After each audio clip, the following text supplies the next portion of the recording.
Here we are with the Tuesday video. We're looking at Gary Glover's weekly report. We are currently at very high levels. We've got valuations stretched. We've got a lot of momentum companies really edging out further into momentum. And the question really becomes, how much further can we go, especially within the context of the 2025 blueprint, which looks like we may have a few months ahead of us in a choppy period at best. So that's the question.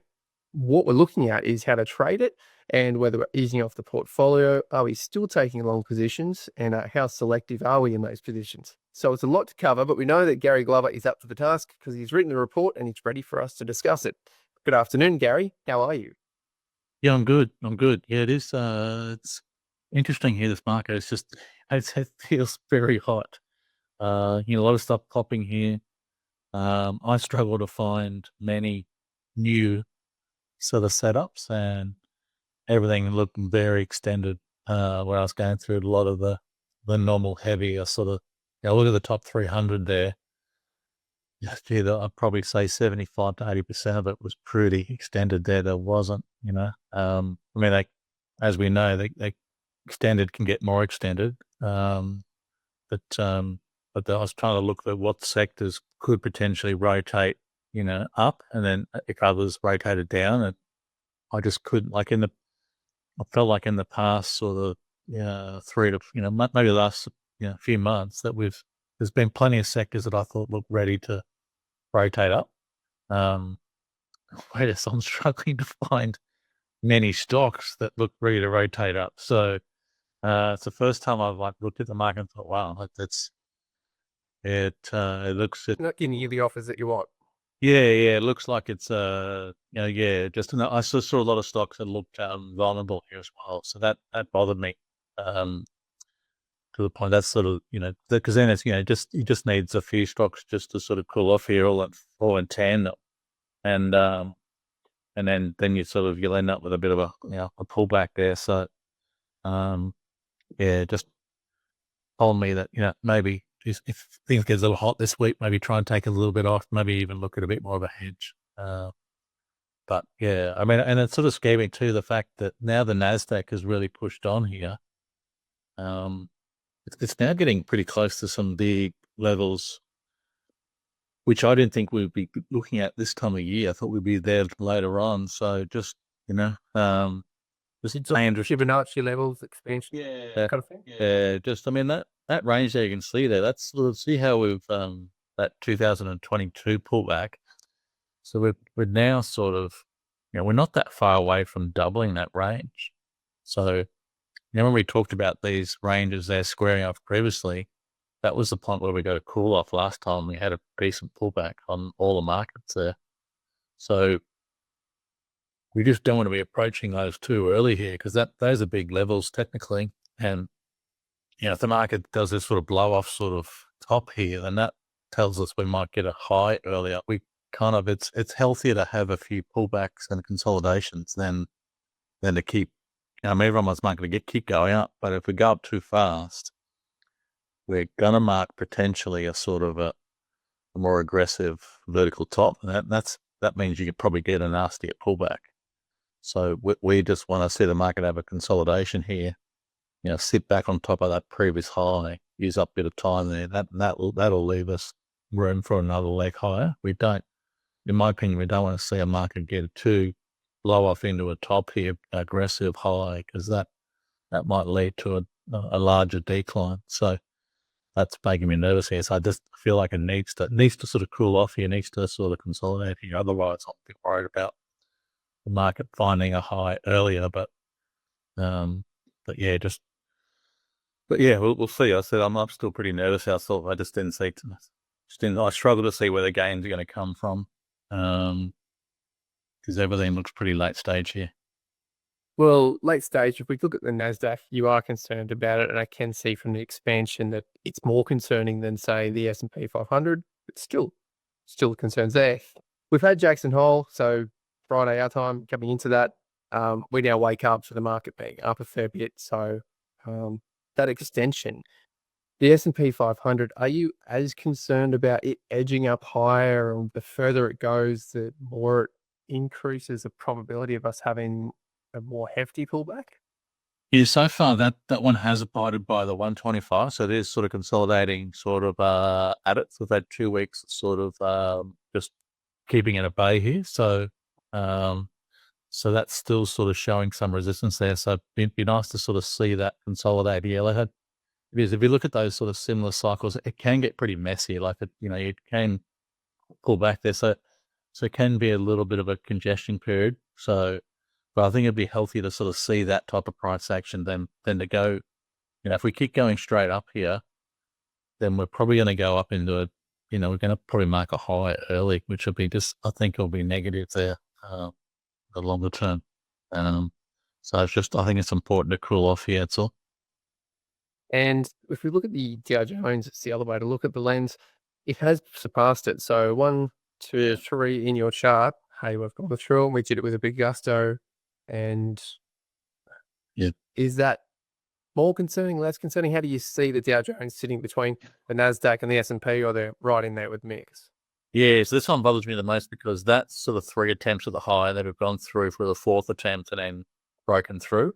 And we know if we've had that, had a bit of resistance at a high, and then, we break out there, we normally have a bit of a move. So, we're normally looking at least a 1/8 or a 1/4 move out of that. So that's the one that looks pretty bullish, after breaking out here. So yes, I know maybe you can get a bit of a move towards value, or maybe get a move out of growth into other sectors there. Obviously, everyone's talking about small caps here being potential area that might perform well when you start getting rate hikes there. But yeah, just this is sort of, would have been a better for this, to sort of consolidate under the high for a month or two, and then set up for the last end of your push. So that just just makes it a little bit harder to read here. It's also, but the reality is it's gone through, Chris. That's a bullish break here. So, I think you're looking at least a 1/8 of that range as a minimum. So this might go a little further here. So, but yeah, it's making it a bit tricky there. But this is the time of year where we probably should be seeing some sort of consolidation there. We just don't want to see this thing go straight up here. You want to see it market have a bit of a breather here. So if we're looking at the market, Dow Jones should actually push on a little bit further. You're seeing less opportunities in the Aussie market, partially because it's hard to identify that next rotation to come in and take on more of the weight that the banks are losing. Index weight, we should say that. So that becomes concerning. We'll have a look at the trading positions in a second, but let's just have a look at the Aussie chart, ASX 200. We're sort of getting towards 133, so a third of the range. The range, we'll just quickly draw on the chart for those who are watching, those who are listening. We're looking at the highs that we saw in the first part of the year. So the February area coming down to those April lows. We call that 100% of the range from the high to low, sort of 8,600 towards 7,200. A third of that, if we add that on top to the high, to where we broke out, we might be close there today. Are we? We're getting there. What's that? So 9078. I'll just quickly flick over to Iris. Yeah. Well, if you look at that move, Chris, man, that's 8,600 down to 7,200. 16 points if they quit. Yeah. So I mean, that's a fast move down. And then, what's that? 1, 2, 3, 4, 5, 6, 7, 8, 9 weeks, and we're at a new high. Yeah, geez, that is a fair. That's fair move. I know it sort of shows strength and momentum there, but it has come out really fast there. It's just, yeah. But so now we're going to a new high, which is what often when you do get that sort of show of strength out of the low, that it is bullish there. But it's unusual not to have a pause or something. I think once you sort of get to maybe, the 125 so like a 25 or a third expansion there. So we're like the Nasdaq, we've gone through that 125 level. We got within a whisker of the third level today here. So we've now expanded 133 of that range. It's just that's kind of rare to sort of do that without a pause. So that's that's been really aggressive upward move here. So so just I'm just like now the Aussie market's now looking very extended. So, we're normally we have been a bit of a laggard there, but we're almost leading now. So, we're stronger than the S&P, stronger than the Dow, only the Nasdaq there, which we've pretty much caught up to. So, our market's looking very strong here, but it's just unusual not, to run this sort of hard and fast here without sort of consolidation. And if you look at in the past there, when you've had those reasonable sized sell offs, and that's a 16% decline in the market. It's a pretty healthy pullback. After breaking out to a new high there, you just don't get markets that just go straight on with it and just keep punching higher without any corrections. So we should get a pause here, a consolidation there at some point. So most often it comes around that 120 point. Can go a little bit further here, but we are pushing we're on the upside here of sort of where these, of the lens here will move here. So, it's been one of those probably strongest trends I've seen for quite a while here, quite a few years. So, but so there's, I know everyone's getting pretty bullish here. But I can see sort of room for consolidation there. So I'm just a bit cautious here, really. I'll keep covering setups there, but I think I mentioned to you previously, I'm trying to sort of look at this personally as a sort of like there has been rotation, so there's been plenty of sectors to rotate into.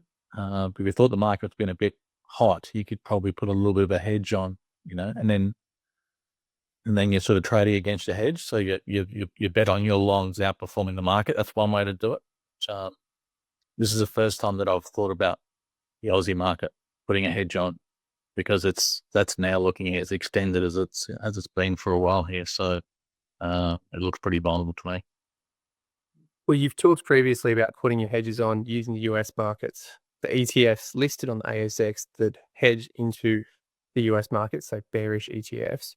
But we still want to look at those opportunities because we know that there still can be leaders. The probability of a leader giving us a great return when the market turns down is not as high, but we can still trade them. So Treasury wine estates, how do you see that? You've talked about it being more difficult to identify the next leaders, the next companies to take the charge and rotate into. Treasury wine estates, is basing pattern, or what is it that's appealing you to put this on your watch list? Yeah, we've just had a few of these descending wedge sort of setups here recently. So I think the PLS, I think Maluka, there's just been a few of them actually, which have sort of which have maybe come in a bit late, but I've still had some pretty decent moves here. So yeah, it's interesting now. The daily doesn't sort of show massive volume there, but if you actually zoom out to the weekly sort of setup, there is some pretty strong volume on the weekly when you look at it over the last few months. So the volumes are definitely up here at that sort of, particularly sort of in that late June low there, and even the August low as well. So and even I think the early June sort of sell off as well. So we have seen increased volume at each of those lows there. So there is sort of signs of accumulation taking place here at those levels. So yeah, this is definitely one that looks pretty interesting there. Just quite a few of those descending wedges, just the sectors that have broken out of those. They've got going off really. Yeah, they have. Yeah, no, normally we're sort of, you might see a bit of a basing pattern here, but this market's been in a hurry to get higher. So it haven't been sort of setting up too many of the 0, 1, 2, 3s where we get like 3 higher lows. We might get 1 or 2 and then we're popping through the top and then running on. So, but yeah, I think this looks pretty interesting. I'll just probably get up and let me try and be patient here. Hopefully the market might do us a favor here and maybe, see some sort of consolidation there, but I think it looks constructive. The next one on your list is Technology One TNE, one that has been solid performer. So we're going from those that are looking down towards the trough to a setup that you've really spent a long time in the last couple of years really focusing on. And I'll talk about your model books because this is something you identified a lot of and something that William O'Neill wrote a lot of. So what is so specific about what you've highlighted here and why is that so great to see?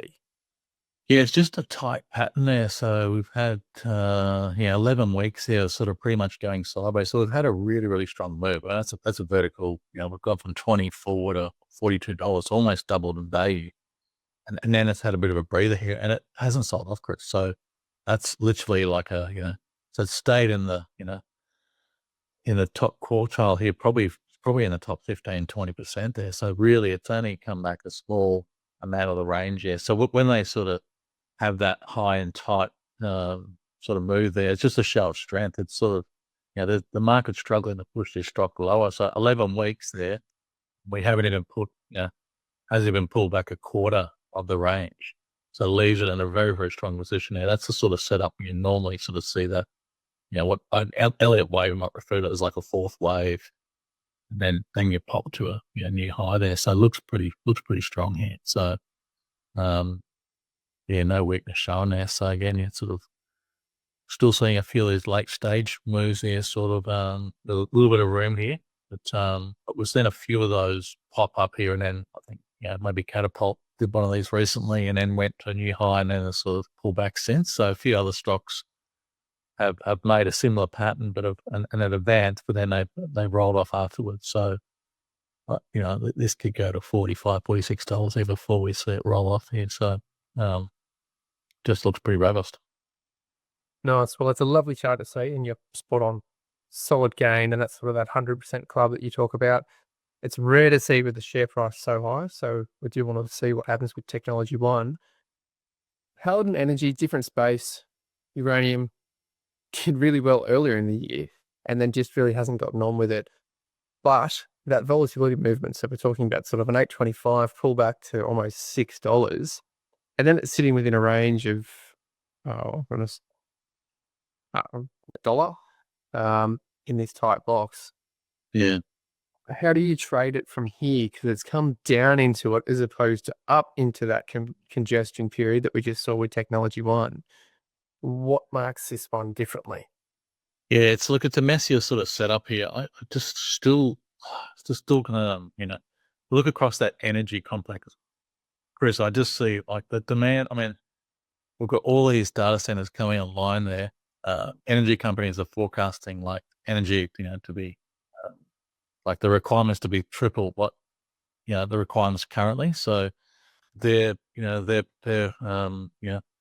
be 3 times as much energy there for these data centers they required there. That a statistic I know you shared with me earlier, which was that blew my mind. There was, I think, I'm not sure it was Sam Altman or someone else, but it was the AI sort of company was that when you do an AI search, as opposed to GPT or Gemini, so like in the old days, if we were searching something, even as something simple. If I was going to look up an Indian curry recipe on Google, send what's a good recipe. Now I don't do that. Now everyone uses ChatGPT or uses an AI sort of search engine. There's 10 times more energy required to do an AI search as opposed to a Google search. It's 10 times. That's mind-blowing. So, I mean, and we know with new technology that the adoption rate gets faster and faster, but it doesn't take long. It doesn't take long for that to be adopted by everyone there. So I know like a lot of younger people are using it, but still a lot of old people using it, even corporates using it for resumes, letters. A lot of people are using this function now. So, it's crazy. That's 10 times the energy requirement to just do a basic search for AI now. So, I just think this energy side, you just got to keep an eye on that sector there. We're just continually seeing rotation there through, oil and gas, and then uranium, the lithium, the coal assets there. We're seeing them hot and then cool off, and then hot and cool off here. So just notice the uranium stocks have all cooled off here. And we've just started to see lithium join the party here recently. The oil stocks are pretty firm at the moment. So, but there's definitely you're going to see that rotation within those sectors here. But I just thought this uranium one is one that sort of cooled off here. And so what you're looking for is, looking for it to pull back here, maybe tighten up, consolidate, and maybe make a B-wave break here. So thought maybe the first lower high here after a fairly decent pullback. And that C-leg there, the one thing you won't see on that chart there, Chris, is that's a 50% retracement of that rally as well. So we've sort of come back half of that range here. So this is an area where you sort of can get support there. But yeah, I just think it's a pretty interesting sector there to be looking at there. With sort of, and it has been a leader too. You think about that, out of that April low, Chris, that was one of the leading themes. So but we just know sometimes, like, the gold and silver and stuff there, they can pop, and then they can have a decent pullback as well before they go again. So I just think this sort of, to me, I was sort of looking at this energy side here. I just, the more I read about energy, the more the demands there are required, and then, even asking sort of other professionals about what's required here, just, it's just crazy what is ahead of us here on that side there. I mean, yeah, you and I were joking about, when we were kids there, we used to, the power would go off for, a few hours at night time to go off for a week. We used to have candles.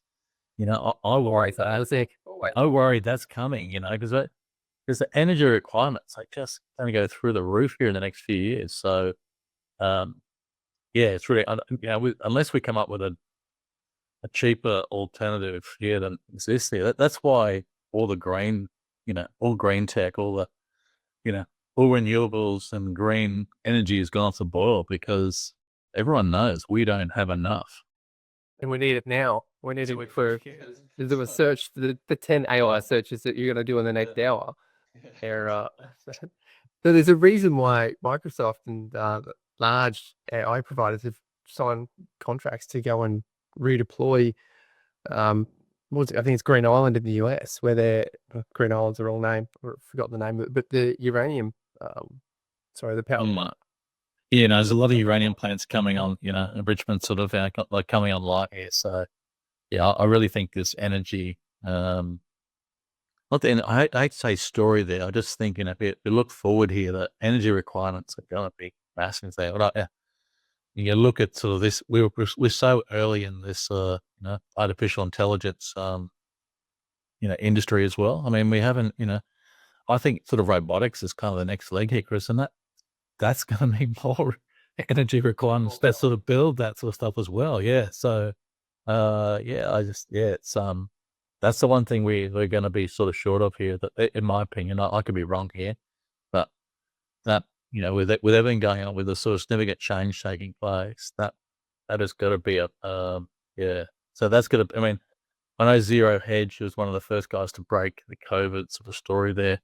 He's got the last sort of 3 months there, he's sort of had this most important chart for next year, and it's the cost of energy going up. It's just what it's costing everyone for energy is just, every week is going up, going up, going up. It's not, that's going to be in front of us here. So it's pretty interesting, I think. Just on that Microsoft, it was nuclear power plant, the 3 mile nuclear power plant that they bought. So getting that back online.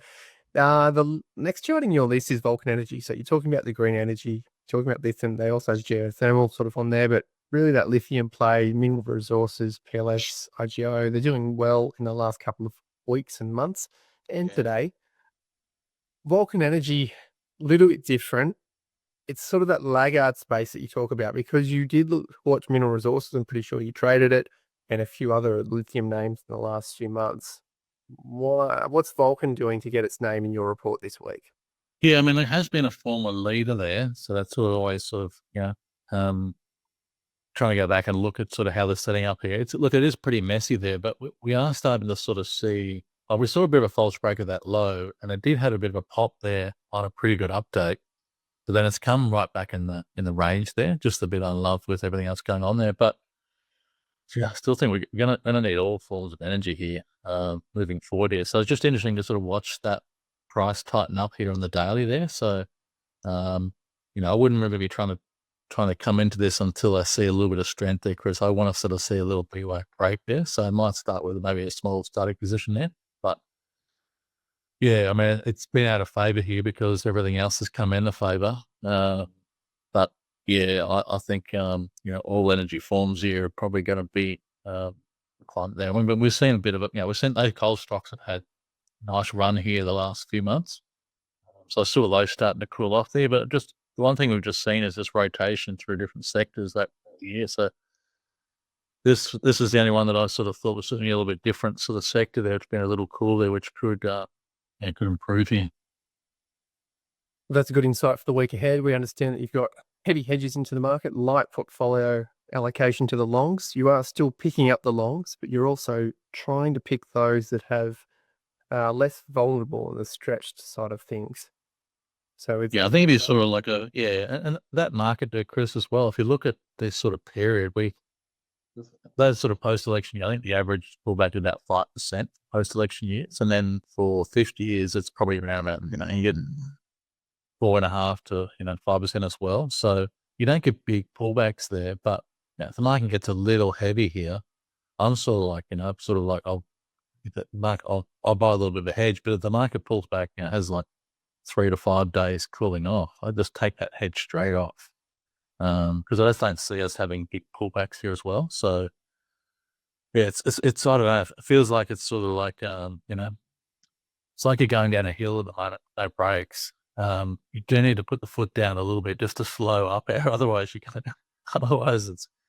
going to end in carnage. So I just think you just sort of ease off, on, and ease off, ease on. It feels that sort of that type of market here where because it's so hot here, because there's some risk of it sort of cooling off. Yeah, it's also just trying to use a little bit of balancing here. I think foot in both camps here, I think can work quite well there. I just know like a lot of the pros will use that little bit of hedging there just to sort of just to sort of hedge in case sort of something does come out of left field here. So that it does neutralize things, but I just think it's sort of the smart thing. Yeah, consider we had some big gains here. Yeah, we're up pretty quickly. So you either lighten off, you carry less, or you keep trading the setups and then you hedge on the basis that hopefully your setups are going to beat the market. That's the way I'm looking at it. nice. Well, that's a good way to wrap and say thank you very much, Gary Glover from Novus Capital. Thanks, Chris. What we'll be recording soon is another update on the model book. Gary's talked about how the best leaders in the market follow very similar patterns. So click on the right over there and you'll see the model book and keep on top of it.